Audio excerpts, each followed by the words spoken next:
বাংলাদেশ দক্ষিণ এশিয়ার একটি উন্নয়নমুখী দেশ।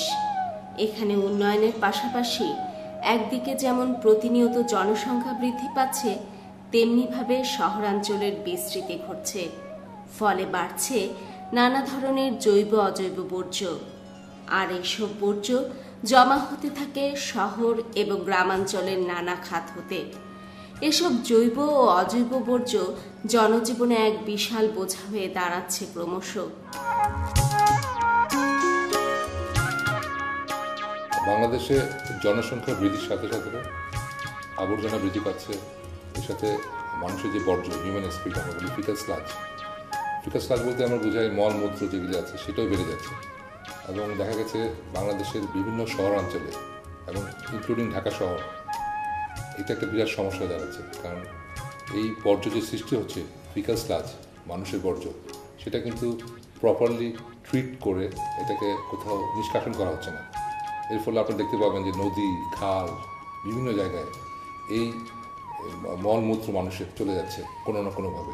এর ফলে বিভিন্ন ধরনের দূষণ হচ্ছে। বর্জ্য ব্যবস্থাপনার অভাবে ফিকাল স্লাজ, জলবাহিত বিভিন্ন স্যানিটেশনের কারণে অনেক ধরনের রোগ জীবাণু হচ্ছে এবং এর ফলে মানুষের স্বাস্থ্যহানি হচ্ছে। আমি একটা হিসাবে দেখা গেছে পরিসংখ্যানে যে $4.23 বিলিয়ন ইম্প্যাক্ট বাংলাদেশের অর্থনীতিতে পড়ছে।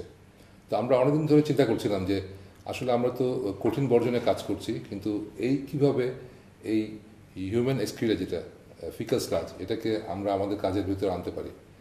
আমরা দেখলাম যে একটা বিরাট অঙ্কের নিউট্রিয়েন্ট, নাইট্রোজেন, পটাশিয়াম, ফসফরাস এই মানুষের বর্জ্য রয়ে গেছে। ওটা যদি ঠিক মতো আমরা ট্রিট করে দিতে পারি জমিতে, তাহলে জমির উর্বরতা বৃদ্ধি পাবে।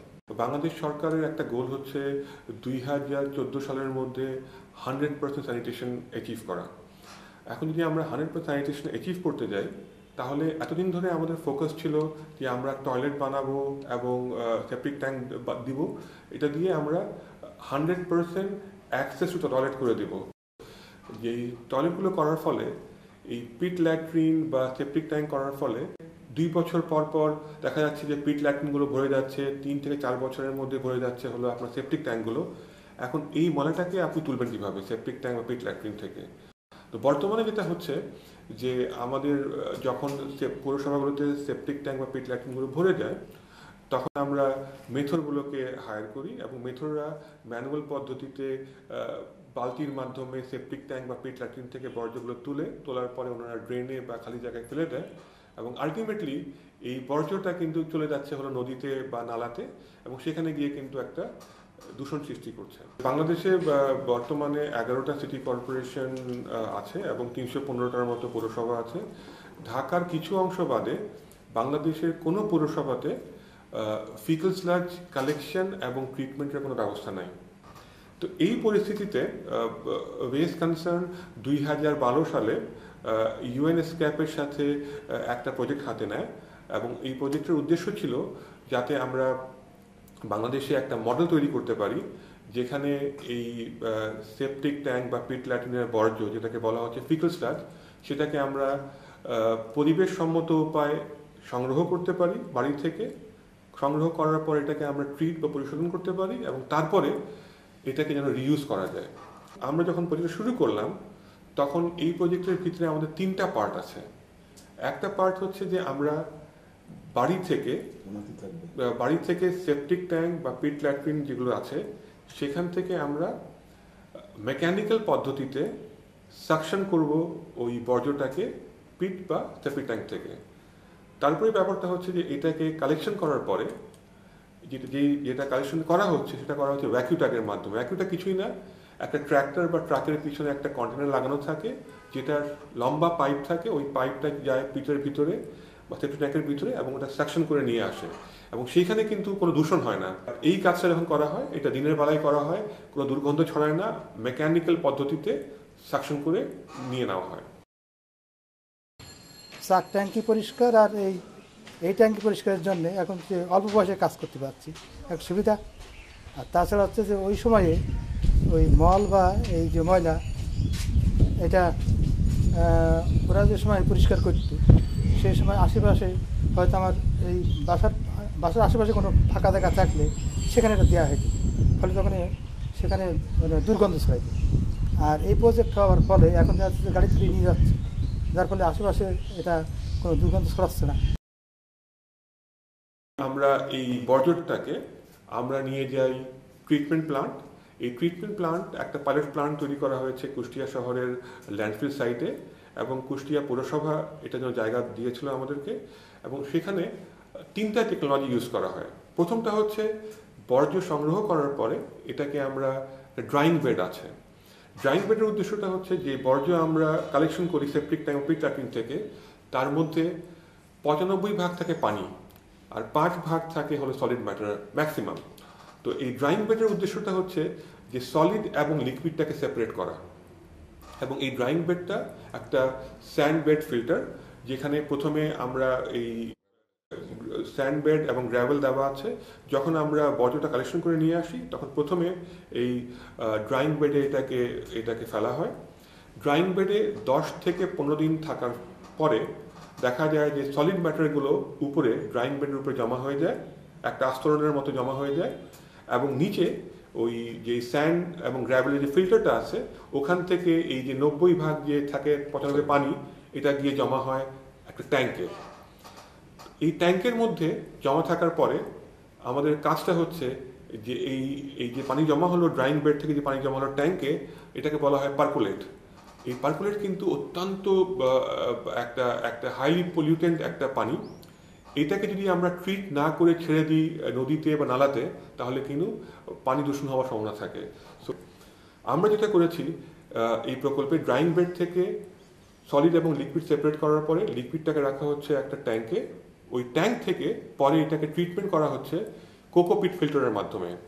কোকোপিটটা কিছুই না, এটা হচ্ছে একটা আমাদের নারিকেলের যে ডাস্টটা থাকে ওইটাকে একটা সার্টেন ডেপথে সার্টেন হাইটে ওই ফিল্টারে তৈরি করা হয়েছে, এবং আমরা ট্যাঙ্ক থেকে এই পার্কুলেটটাকে একটা সার্টেন স্পিডে এবং সার্টেন হাইটে নিয়ে একটা নির্দিষ্ট হাইটে নিয়ে ফেলে দিচ্ছি এই ফিল্টারের মধ্যে, এবং ওইখান থেকে যে পানিটা বের হচ্ছে সেটা সম্পূর্ণ আপনার ট্রিটেড ওয়াটার।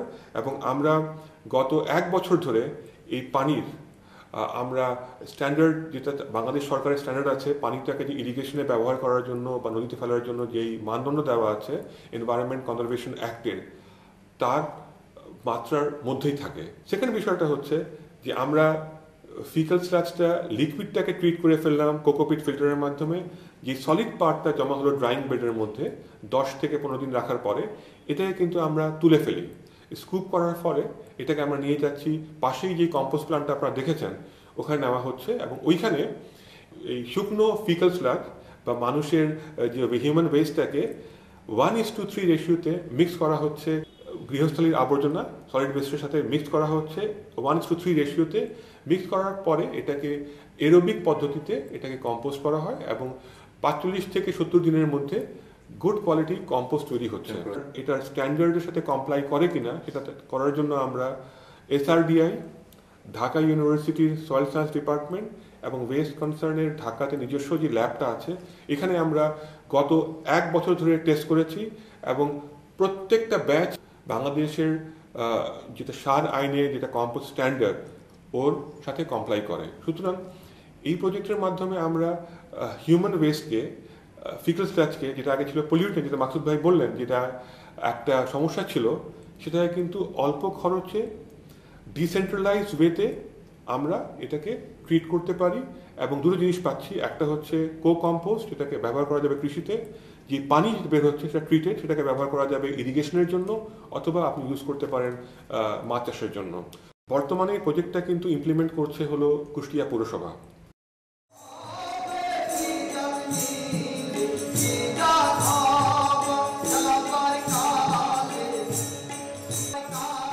কুষ্টিয়াকে বলা হয়ে থাকে সাংস্কৃতিক রাজধানী। আমি যখন প্রথম নির্বাচিত হলাম 1989 সালে, সেই সময় সমস্ত ল্যাট্রিনগুলো ছিল খোলা ল্যাট্রিন, এটা গাড়ির সাহায্যে আমরা সংগ্রহ করতাম, নিজে ভাগাড়ে ফেলতাম।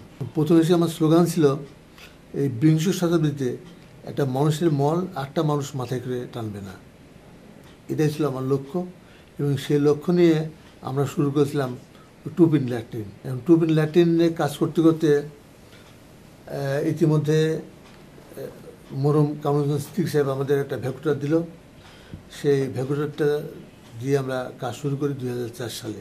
এরপরে ওয়েস্ট কনসার্ন একটা আইডিয়া দিলেন আমাকে যে শহরের যে আবর্জনা, সেই আবর্জনা দিয়ে সার তৈরি হওয়া সম্ভব।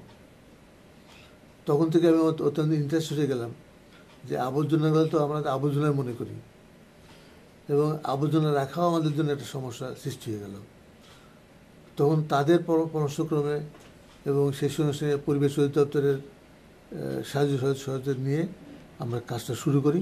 ইতিমধ্যে আমরা যে সমস্ত ভ্যাকুটার দিয়ে স্লাজ নিচ্ছি বিভিন্ন জায়গা থেকে, সেই স্লাজটাও আমরা সারের মধ্যে ব্যবহার করছি, এবং ইতিমধ্যে আমরা কিছু পরীক্ষামূলকভাবে বিনা পয়সায় সারগুলা ডিস্ট্রিবিউট করছি। তাতে করে রেজাল্টও তো অত্যন্ত ভালো। এখন সরকারি কিছু নিয়মকানুন আছে, সেই নিয়মকানুনগুলো অনেকখানি আমরা পার হয়ে গেছি। এখন সেল প্রসেসে আমরা চলে গেছি, এবং আমরা আশা করব যে হয়তো কিছুদিনের মধ্যে আমরা মার্কেটিং করবো এই সারটা সরকারি পারমিশন পেলে। এর মধ্যে যে বিষয়টা, সেটা যে প্রথম দিকে লোকে এটাকে ভাগাড় বলতো, এখন আর ভাগাড় না, এখন পার্ক হয়ে গেছে পুরো জায়গাটা। যে এমনভাবে ওখানে কোনো দুর্গন্ধ নাই, লোকজন বিকালবেলা সকালে ওখানে বেড়াতে যাচ্ছে। আমরা ওখানে অনেক গাছপালা লাগাই দিছি যে আগামী দিনে হয়তো এটা একটা বড় আকারে পার্কই হবে। ফেকাল স্ল্যাশ ম্যানেজমেন্ট সমস্যায় আমরা ভুগছি, সেই সমস্যাটা সমাধানের জন্য এই আমাদের যে পরীক্ষার ফলাফলটা আমাদেরকে উৎসাহিত করবে এবং রেপ্লিকেট করবে বিভিন্ন শহরে। ইতিমধ্যে আমরা এলজিডি থেকে শুধুমাত্র কুষ্টিয়াতে নয়, অন্যান্য পৌরসভায় যেমন সুনামগঞ্জ, জামালপুর, গাইবান্ধা, এসব পৌরসভাতে আমরা স্থাপনাগুলা কমপ্লিট হয়ে গেছে। শুধুমাত্র যে ব্যবস্থাপনা পদ্ধতিটি কুষ্টিয়াতে যে আমরা পরীক্ষা করে দেখলাম, যে ব্যবস্থাপনার যে নীতিমালা যেটা আমরা তৈরি করলাম, এটার মাধ্যমে আমরা ওইসব শহরগুলোর লোকজনকে প্রশিক্ষণ দিয়ে ওই শহরগুলোকে আমরা এটা রেপ্লিকেট করব, এবং আমরা আশাবাদী যে এই পরীক্ষার ফলাফল আগামীতে বাংলাদেশের প্রতিটি শহরে এটা রেপ্লিকেট হবে। ফলে একটা মারাত্মক যে সমস্যায় আমরা দীর্ঘদিন ধরে ভুগছিলাম, বিশেষ করে উন্নয়ন কর্মী হিসেবে, মাঠ কর্মী হিসেবে আমরা যে সমস্যাটা ফেস করে আসছি, সেই সমস্যাটা আমরা সমাধান পথে আমরা এগোতে যাচ্ছি। এখন এই প্রজেক্টটাকে যদি আমরা চাই স্কেল আপ করতে গেলে কতগুলো বাধা আছে। প্রথম বাধাটা হচ্ছে যে আমাদের পৌরসভা যে আইন 2010 আছে, এখানে কিন্তু কোনো গাইডলাইন বা কোনো স্ট্যান্ডার্ড বলা নাই যে পৌরসভা কিভাবে এই হিউম্যান এক্সক্রিটা বা ফিকাল স্লাজগুলোকে ম্যানেজ করবে। সুতরাং এই একটা জিনিস, এখানে কিন্তু আমাদেরকে কতগুলো ব্যাপারে একদম স্পষ্ট গাইডলাইন দেওয়া লাগবে। এটা একটা অত্যন্ত প্রয়োজনীয় জিনিস। সেকেন্ড বিষয়টা হচ্ছে, এই ধরনের প্রজেক্টকে অপারেট করতে গেলে cost recovery it's very important. যদি কস্ট রিকভারি না হয় তাহলে কিন্তু এরপর সাস্টেন করবে না। বর্তমানে পৌরসভা 350 থেকে 400 টাকা চার্জ করছে পিট ল্যাট্রিনের জন্য, 500 থেকে 600 টাকা চার্জ করছে পিট ট্যাঙ্ক ক্লিন করার জন্য প্রতি ট্রিপের জন্য। কিন্তু এটা করা হচ্ছে অ্যাডহক বেসিসে।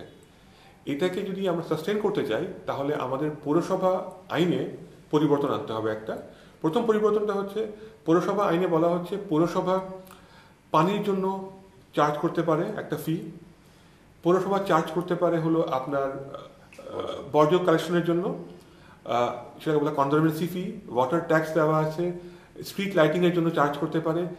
সে যদি সার্ভিস দেয় স্যানিটেশনের জন্য, তাহলে যে ফি চার্জ করতে পারবে এটা কিন্তু বলা নাই। এটা বিরাট একটা বাধা।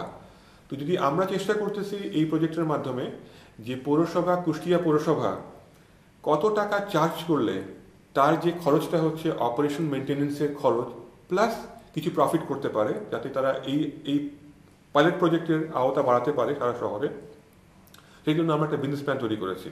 এবং আমাদের হিসাবে যদি পৌরসভা প্রত্যেকটা বাড়িতে বছরে 500 টাকা চার্জ করে বছরে, তাহলে কিন্তু এই টোটাল প্রজেক্টটার কস্ট রিকভারি হবে এবং মার্জিনাল প্রফিট থাকবে। এই প্রকল্প থেকে বোঝা যায় যে মানব বর্জ্য যদি সুষ্ঠুভাবে ব্যবহার করা যায় তাহলে তার সুফল পাবে দেশ এবং জনগণ।